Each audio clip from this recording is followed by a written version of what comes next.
Hey there, my name is Jonathan Friedman, and you are listening to the FAQs podcast by EHN Canada.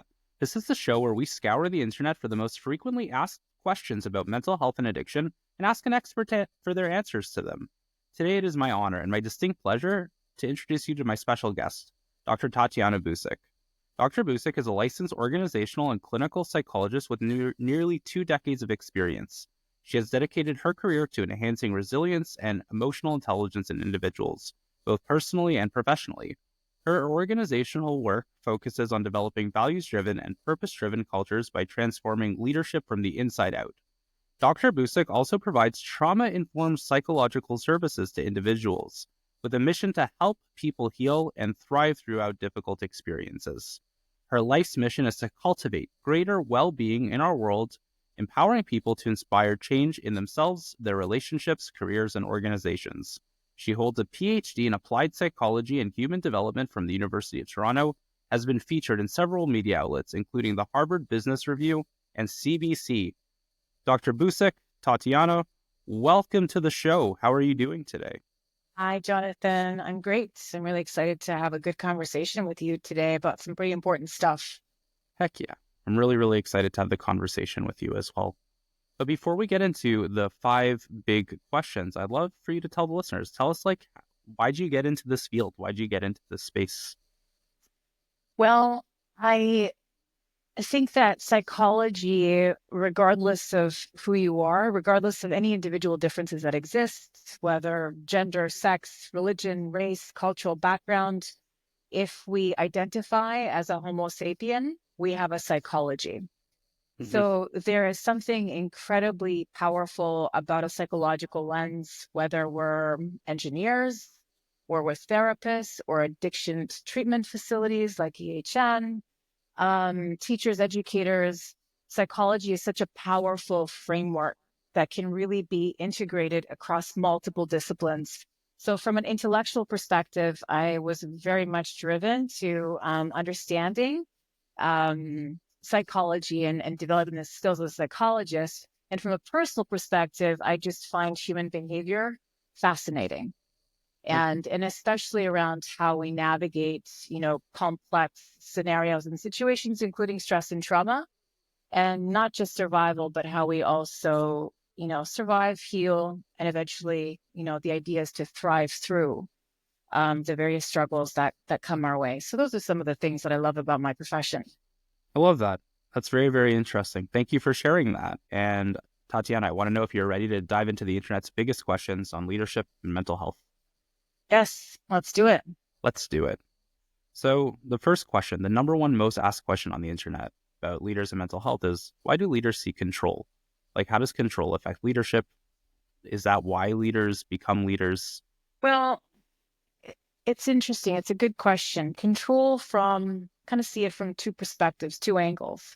We have control from a psychological angle.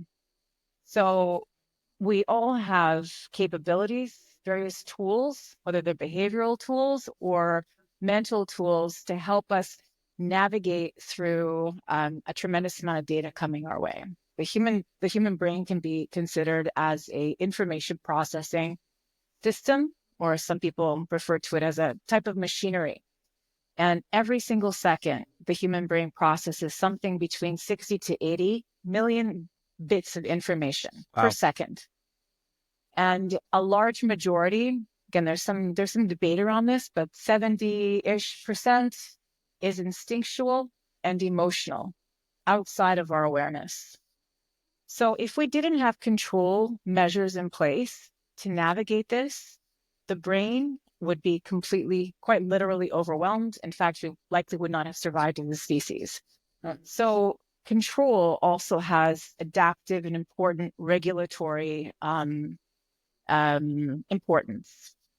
Now, I think when I think of control from a psychological perspective, it's on a continuum. There's 2 opposite extremes on that continuum. One is over control or absolute rigidity, and one is no control and complete overwhelm. We want to navigate ourselves, hopefully not on either end of those 2 extremes, but over various experiences, the lifetime, we're going to navigate somewhere on that continuum. but it's about adaptively using control to help us work through a tremendous amount of data in, being alive and being a human. So there's a balance there. That's from a psychological perspective. From a business or organizational perspective, I think that leaders are sort of analogous to a conductor in an orchestra. You have an orchestra, you have all these different systems and parts to the orchestra, and the leader does have some authority as part of their role and their responsibility to navigate that orchestra. Otherwise, the orchestra is maybe going to sound not so nice, not so harmonious, maybe even a little chaotic. Maybe people won't be in time with each other. Exactly. And so in the leadership space, there is an inherent amount of control as part of the responsibility of good leadership in navigation. Does that make sense? This kind of psychological and business kind of? Totally. I'd love to dive a little bit into like just off of that. What is the process of understanding that control? Like, sure, like it sounds like it's important that there's this balance between, maybe that sort of laissez-faire versus having sort of that extreme authority and knowing, when it's important to get your orchestra, keeping on to a certain tempo, when it's important to let us, maybe a soloist do their thing. But how does that type of control, like, how does it affect a leader's teams? How does it affect their families? Where does a leader start to understand themselves in context to and in relationship to other people and what kind of control they want to have? Yeah. Well, I guess maybe like I'm thinking out loud with you right now. Please. But maybe if we check in on what is the intention and purpose of that control measure. So if I, for example, have experienced certain types of life events where I have had to exercise an extreme amount of control to keep myself safe, to protect myself, to ensure, that I'm able to do things adaptively and safely, I may have I might show up as a leader where that is my predominant go-to. So if I'm exercising control as a leader based on my own personal sort of fears or maybe triggers or even sort of perceived, whether it's actual or perceived threat, but I've got a strong association to something feels threatening in that. And if I'm controlling from that place, that could have some significant negative impact on the team around me because it's about me and my own fear or difficulty tolerating certain types of stress or certain types of ambiguity. And the way that that might show up to others is that I don't trust you to do a good job. And that doesn't feel so good to people and teams around us and can erode, trust over the longer term, team engagement, impact culture, all kinds of other things. I think about, human beings are biologically, we've got a certain innate kind of drives. Two that come to mind around control and autonomy and togetherness and connection is, first, we are all individuals. So as much as you and I are the same as human beings, we have very similar, same brains, physiological systems. We're also completely different from each other. And that's the individuality of, my own autonomy, individuality, and my need for self-expression. But at the same time, I also have a drive for connection, for collaboration. So as leaders, kind of thinking about when you're exercising control, are you respecting the autonomy and the individuality of the person?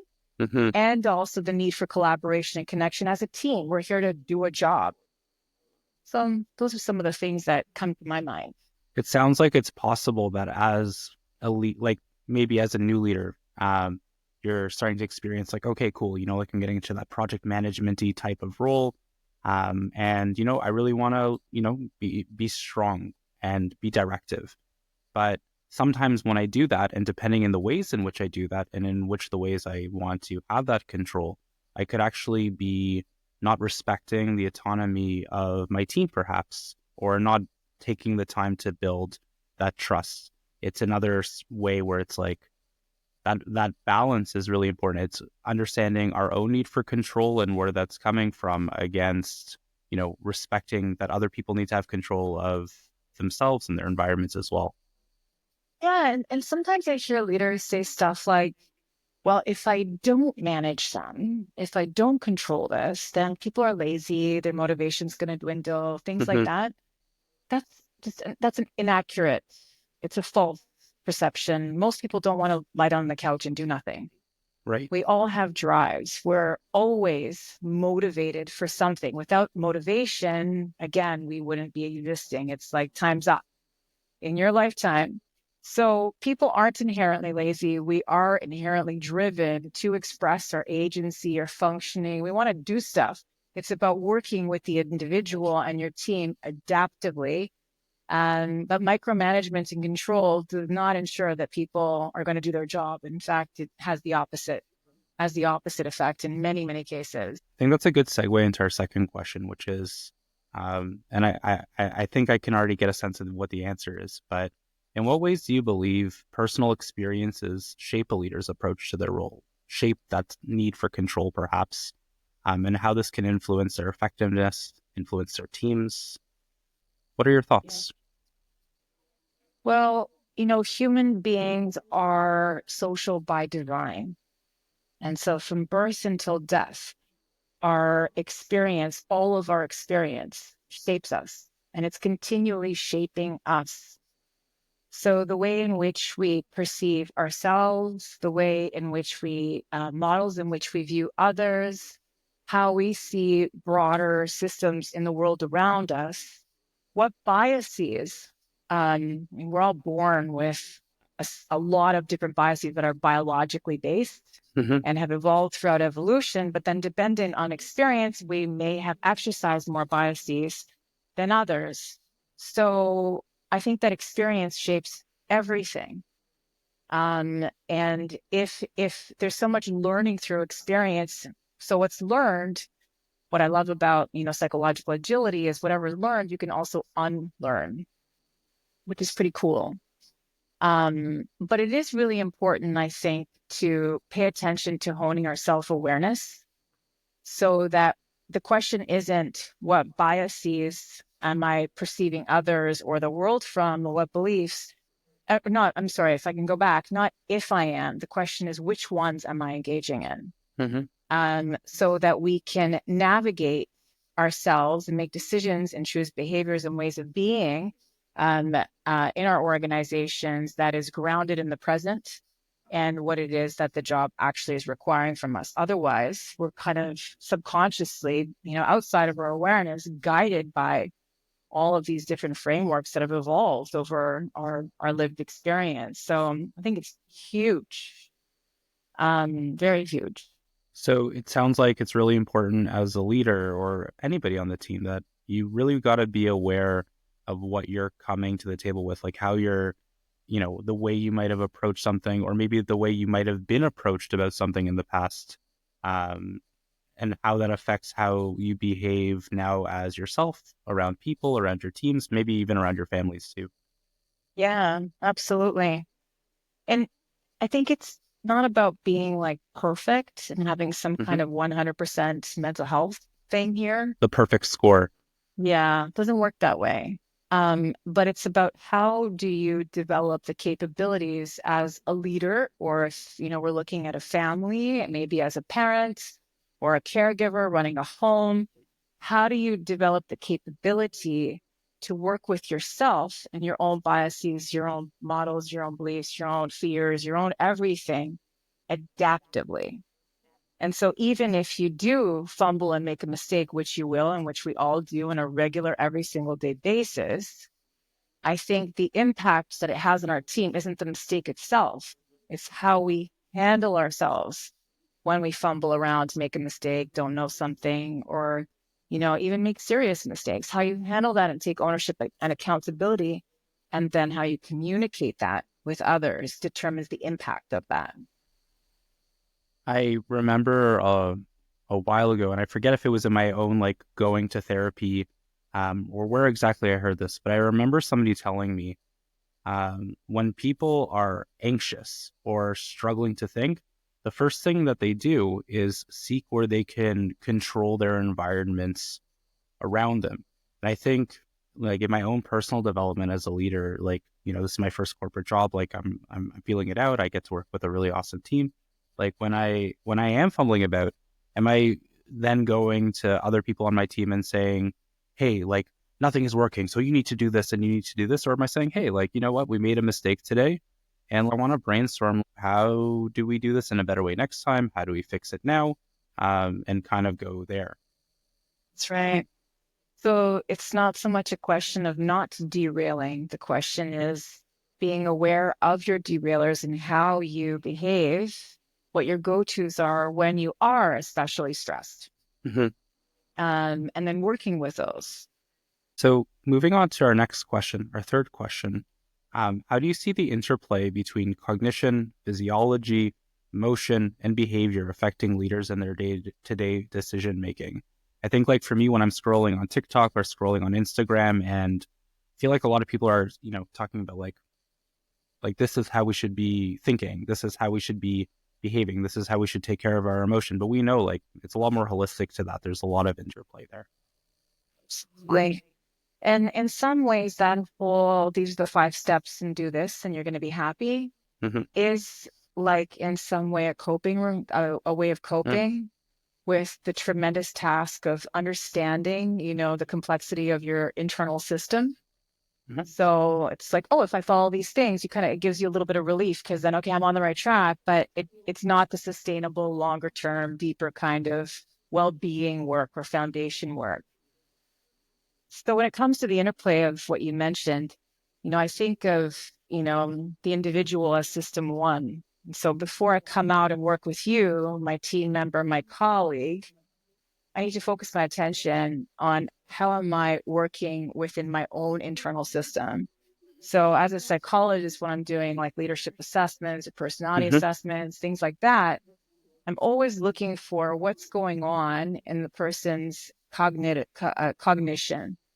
We have these things called thoughts, stories, and we are designed to be observers of those thoughts. How is this individual observing and relating to the thoughts that they're having? Then we look at the second part of this system, which is the emotional world. And we have something like, 80 or 90 different emotions that we're designed to experience on an every single second basis. How are we experiencing the emotions that we're experiencers of emotions? So what's your relationship to how you handle yourself when you're afraid, anxious, embarrassed, etc.? I look at physiology. So there's cognition, emotion.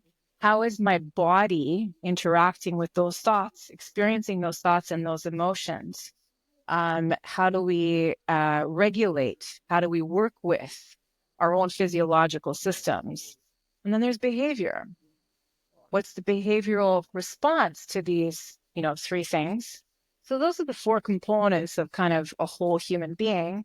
But it's really important to also have the social, contextual kind of setting. No one is completely functioning in isolation. Nobody lives in a vacuum. No, there's always a political, social, environmental, all kinds of different elements to the context around us. So how is that individual interacting with the system of systems around them in the context? And so we want to understand, gather a few data points, some of the strengths, and then what are some of the areas that need some attention. So It's interesting because I think, like, behavior is always that thing that we see and that we all interact with, but really there's a really complex interplay between how all of these things work together and all of the different things and contexts that people live in within that team, but also individually. Like somebody coming into work at 9 a.m. or, maybe they're coming in late, somebody on your team. They're like, hey, like, we don't want you to come in late. That's the behavior. But, really, we don't know if they had a fight with their spouse in the morning or all of the other different pieces. And taking time to just focus on that behavior in isolation, it doesn't really give the full context. No. And I think that we're also kind of, this is broadly speaking now, very generalization here, but we're kind of in an era of a lot of judgment. Oh, they're late, they're lazy. Oh, they're late, they don't care. Oh, they're late, they're not hardworking. So you're judging this entire human being based on this tiny snippet of thing that you're observing, which when I think about that is like, it's so irrational. But when we're judging, we feel so like smart and strong and rational. It's like, I know who you are behind that behavior. But Yeah. if you really stop to think, well, how could you? You don't. It's just not possible. So a little bit of humility, self-awareness, and a little bit of humility and catching ourselves, Hmm. kind of making snap judgments like that, I think is really important. Love that. I think that's a really great segue to our next question, which is like we're talking a lot about behavior, we're talking a lot about emotions. Like mental health is a really broad topic. How do you define it in the context of leadership? And why is it crucial for leaders to prioritize their own mental well-being? I get a sense that it's important to take care of it so you can, check yourself and have that resilience and be able to notice these things more and more in your day-to-day. But yeah, let's start there. Well, I think that historically, again, broadly speaking here, mental health has been associated with illness and Hmm. mental illness. And while mental health issues and illness and diagnoses are certainly a part of mental health, there's a whole vast world here in terms with respect to how you learn, your learning styles and preferences, how your brain is neurologically kind of wired to perceive and function. Mental health is about absolutely every single component and aspect of your life. And so when I hear sometimes leaders say stuff like, well, I'm a rational leader. We don't need to, focus on mental health or emotion here. Essentially, you're dismissing something like, you're dismissing a very large component of data in how your team and yourself are functioning. So it's like saying, okay, I'm just going to ignore 80 or 90% of the data right here when I'm making these decisions by over focusing on rationality. So mental health, I think, is foundational for sustainable leadership, and understanding kind of clearly that it's about decision making. It's about a whole bunch of different cognitive processes. It's about how do you innovate? How do you tap into your creative centers? Hmm. How do you understand and manage ambiguity? How do you make sense of information? How do you connect the dots? In addition to all the other stuff around how do you work with sadness and fear and emotion and everything else. And so really kind of demystifying a little bit this concept, Hmm. bringing it down to earth for what it like really is, and debunking some inaccurate perceptions around mental health and, mental or psychological functioning. I think And it's, yeah, yep. go ahead. I think it's really interesting because I think of myself, and I'll only use myself as an example. When I am in that heightened state, like I really struggle with anxiety. And when I'm in that heightened state, my ability to make strong decisions, it could be, a fluke that I make a good decision. But when I'm in that heightened state, like it often brings me to a worse decision than if I would have had the time, the space to think it out. When I'm taking care of myself, when I'm, going to therapy all the time, when I'm working out, when I'm taking the time to do the things that fulfill me creatively, like guitar and all of those other things, it gives me the time and space to actually be more functional as a leader or as a partner or so on and so forth. Yeah. And all the activities that you just described, that's under the umbrella sometimes of self-care. And I get a little bit on the self-care movement too, where I'm Sure. like, it's not simple, like just have a bubble bath and get yourself a nice robe from the bookstore. Self-care is around understanding how to regenerate and replenish your internal system. Love that. And so if we are functioning and working in ways that are taking away, they're degenerating and emptying out our cognitive, emotional, physiological systems, spiritual, it's taking out. And so mental health being about, it's actually responsible, it's mature, It's actually being an adult, learning how to replenish and regenerate your internal system so that you can show up not just the way you want for other people, but for yourself, like for you. So I think it's foundational, especially in today's world.